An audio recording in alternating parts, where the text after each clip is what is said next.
Anna a du mal à dormir lorsqu'elle est au lit. Elle se lève et se rend dans la chambre de Gustave avec une résolution ferme. Salut à tous, c'est Récap de film. N'oubliez pas de vous abonner pour plus de vidéos. Anna est une bonne avocate, une mère aimante et une épouse dévouée. Elle a 2 adorables jumelles avec son mari Peter. L'homme n'aime pas qu'Anna amène tout le temps ses clients à la résidence. La femme dit que cela fait partie de ce qu'elle fait dans la vie. Après le lendemain de travail, Anna met les filles au lit et attend que son mari rentre à la maison. Il doit amener son fils de son premier mariage avec lui. Pendant tout ce temps, Gustave a vécu en Suisse. Il s'est fait virer de l'école, alors maintenant ses parents peuvent faire l'une des 2 choses. Envoyer le gars à l'école privée ou laisser le vivre avec la nouvelle famille de son père dans son ancienne maison. Tous les membres de la famille prennent le petit déjeuner ensemble. Les filles sont très excitées à l'idée d'avoir un grand frère. Ils lui donnent des cadeaux qu'ils ont eux-mêmes fabriqués et attendent nerveusement de voir comment il réagira. Ils remarquent que l'adolescent n'aime pas tant d'attention. Anna dit à ses filles de se taire et de s'asseoir à table. Frida se fâche lorsqu'elle découvre que son père ne l'emmène pas avec lui lorsqu'il a des voyages de travail. Il va faire du shopping avec Gustave pour que son fils choisisse quelque chose pour décorer la pièce. Anna vaque à ses occupations, et quand elle rentre à la maison, elle va dans la chambre de son beau-fils. Lorsque la femme est sûre qu'il n'y a personne d'autre à la maison, elle commence à nettoyer. En ce moment, le jeune homme sort de la douche pour rendre les choses moins bizarres. Anna essaie de parler au jeune homme d'une manière gentille, mais il ne veut pas parler. Un des clients de la femme vient la voir le soir. Elle dit qu'elle a choisi de refuser l'aide d'un avocat. Anna s'occupe de son dossier pour viol. La jeune fille est très inquiète que personne ne la croie au tribunal, ce qui la ferait mal paraître. Alors, elle a choisi de retirer ce qu'elle a dit. L'avocat est capable de montrer à la pauvre fille qu'elle dit la vérité et que le criminel doit être puni. Quand Anna rentre à la maison avec les filles le lendemain, elle entend Peter et Gustave parler à haute voix. Après qu'ils se soient battus, l'adolescent est sorti en courant de la maison et a claqué la porte. La femme essaie de faire comprendre à son mari qu'il doit être plus patient. C'est sûr que l'ex-femme a laissé trop de liberté à son fils, c'est pourquoi il est désormais difficile à gérer. Anna me dit que Rebecca travaille beaucoup parce qu'elle a dû élever l'enfant toute seule. Elle suggère de donner au garçon des petits boulots dans la maison pour qu'il commence à penser que c'est le sien. Après tout, il est un invité là-bas en ce moment. Le lendemain, Anna a une audience au tribunal où le témoignage de son client n'est pas pris au sérieux. Dans le parking, elle voit le suspect parler au téléphone de la façon dont il a battu la fille. L'avocat n'en peut plus et dit au gars ce qu'il en pense.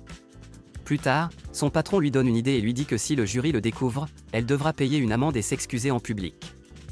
Anna s'en fiche. Elle ne pense pas avoir fait quelque chose de mal. Lorsque la femme rentre chez elle, elle trouve la porte d'entrée cassée et le chaos à l'intérieur. Elle dit à son mari qu'ils ont été cambriolés après avoir appelé les flics. À cette époque, des outils coûteux, des bijoux, une collection de montres et d'autres objets de valeur ont été retirés de la maison. Gustave est revenu. Anna lui dit de vérifier sa chambre pour finir la liste des choses volées. Ensuite, en chargeant la machine à laver, la femme trouve un charme qu'elle allait donner à l'adolescent dans son pantalon. C'était dans son sac, que quelqu'un a volé. Quand le garçon rentre à la maison, Anna lui dit de tout dire à son père. Elle leur dit que les flics pourront les aider à résoudre le problème, mais Gustave devrait se demander s'il a fait la bonne chose ou non. Après tout, il a volé la maison qui s'occupait de lui. Anna est également en faveur du deuxième choix.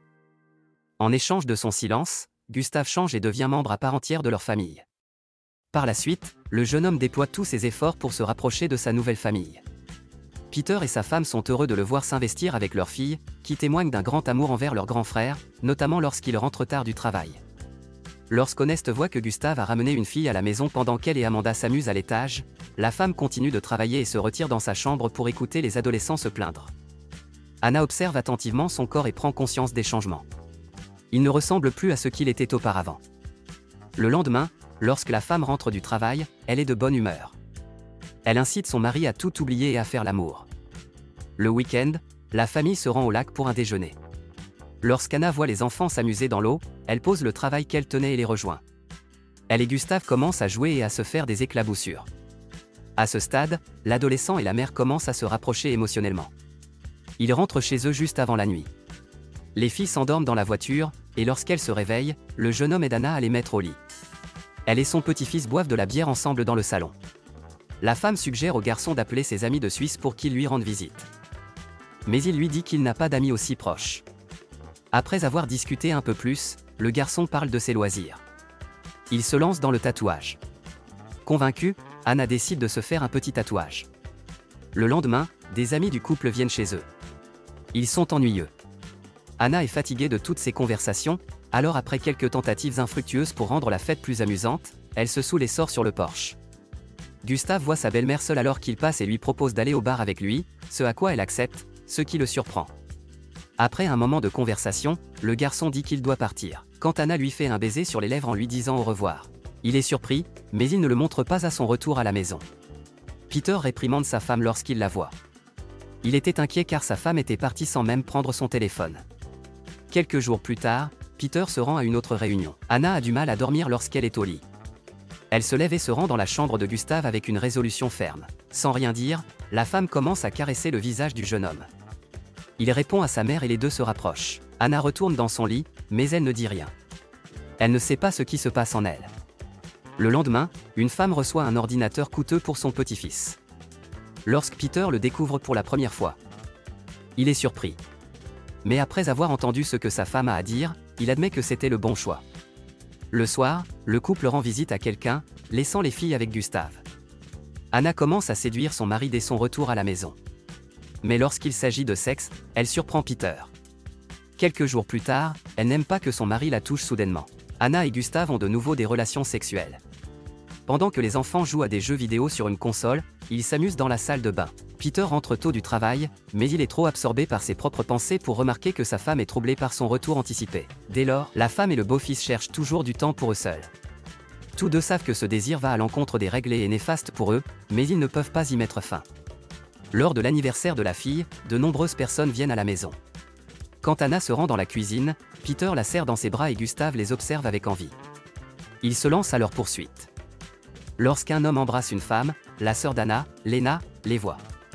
Après avoir partagé ses sentiments avec sa sœur, elle prend son enfant et s'en va, laissant sa sœur seule. Anna dit à Gustave que leur relation est terminée. En réponse, l'adolescent réagit en grimpant dans un arbre et en lançant des pommes sur les invités. Finalement, il abandonne et tombe par terre. Peter tente immédiatement d'appeler une ambulance, mais Gustave rit et prétend que tout cela n'était qu'une blague. Cela bouleverse profondément mon père, qui répond de manière grossière à son fils avant de rentrer dans la maison. Les vacances tournent mal à tous égards, et tout le monde finit par partir. Le lendemain, Anna et Gustave se retrouvent dans la forêt. La femme essaie de dire au jeune homme qu'ils ont fait une erreur en étant ensemble et que personne ne doit le savoir. Le chef de famille propose alors à son fils de tenter de mieux s'entendre en partant tous les deux dans leur maison forestière. Anna accepte, convaincue que ce voyage leur fera du bien. Profitant de l'absence de son mari, elle se rend chez sa sœur avec ses enfants. Lena est très froide lorsqu'elle rencontre Anna et refuse même de lui parler. Après avoir envoyé ses enfants s'entraîner, la femme se retrouve sans rien d'excitant à faire dans sa chambre. Elle essaie d'appeler Peter, mais celui-ci ne répond pas à son téléphone. Anna est tellement excitée qu'elle perd le contrôle de sa voiture sur le chemin du retour et a un accident. En rentrant chez elle, elle voit la voiture de son mari, alors qu'il ne devait pas rentrer avant 2 jours. Peter appelle sa femme pour lui parler. Il lui dit que leur liaison était quelque chose dont son fils lui avait parlé. Anna a du mal à croire ce qu'elle entend, mais elle ne nie pas ses sentiments. Elle dit à son mari qu'il ne devrait pas croire un adolescent qui invente des histoires folles. Elle affirme que Gustave se venge d'elle parce que son père a quitté la famille. Offensé, Peter commence à ranger ses affaires dans des cartons. Anna dit qu'elle ne veut pas vivre dans une maison où elle est accusée, ajoutant que Gustave est entré par effraction chez eux et qu'elle l'a protégé pour ne pas nuire à la relation entre père et fils. Peter réalise qu'il a fait une erreur et tente de convaincre sa femme de rester. Le lendemain, le couple appelle Gustave pour une conversation. Ils savent que le père de Gustave ne le croit pas et Anna affirme que rien de tout cela n'est vrai. L'adolescent crache au visage de la femme avant de s'éloigner. N'appréciant pas son comportement, elle demande à son mari de l'envoyer en internat. La famille continuera à vivre de la même manière à partir de maintenant. Un jour, alors qu'Anna se rend au travail, elle trouve Gustave qui l'attend à la réception. Il lui demande de tout dire à son mari car il craint que son père cesse de lui parler en pensant qu'il ment. Lorsque Gustave apprend qu'Anna a refusé, il tente de la faire chanter en lui disant qu'il porterait plainte contre elle pour attouchement sur un enfant. Cependant, la femme ne cède pas. Elle sait au fond d'elle que Gustave n'a aucune preuve et finalement, il s'en va chez son père après quelques jours. Anna ne le laisse pas entrer et il se met à crier qu'il doit parler à Peter. Elle lui dit que son père est en colère contre lui et qu'il ne devrait plus se souvenir de comment se rendre chez eux. Anéanti, Gustave s'en va. Quelques semaines plus tard, le jour de l'anniversaire d'Anna, la famille organise une fête. La femme est heureuse que Lena soit également présente et espère que sa relation avec sa sœur s'améliorera. Peter reçoit un appel de l'école privée, lui indiquant que Gustave n'est pas retourné en classe depuis les vacances de Noël. Lorsque l'homme revient quelques mois plus tard, la police suisse l'appelle chez eux. Il dit à sa femme que le corps de Gustave a été retrouvé près de leur domicile dans les bois. Il était resté seul sous la neige pendant environ 2 mois. Anna sanglote bruyamment dans la salle de bain, et voilà, c'est ainsi que notre film touche à sa fin. Nous espérons sincèrement que vous avez passé un agréable moment en notre compagnie. N'hésitez pas à laisser un pouce bleu si vous avez aimé et à partager ce film avec vos amis. Abonnez-vous à notre chaîne pour ne rater aucune de nos prochaines vidéos. Merci infiniment d'avoir été présent, et à très bientôt pour de nouvelles aventures.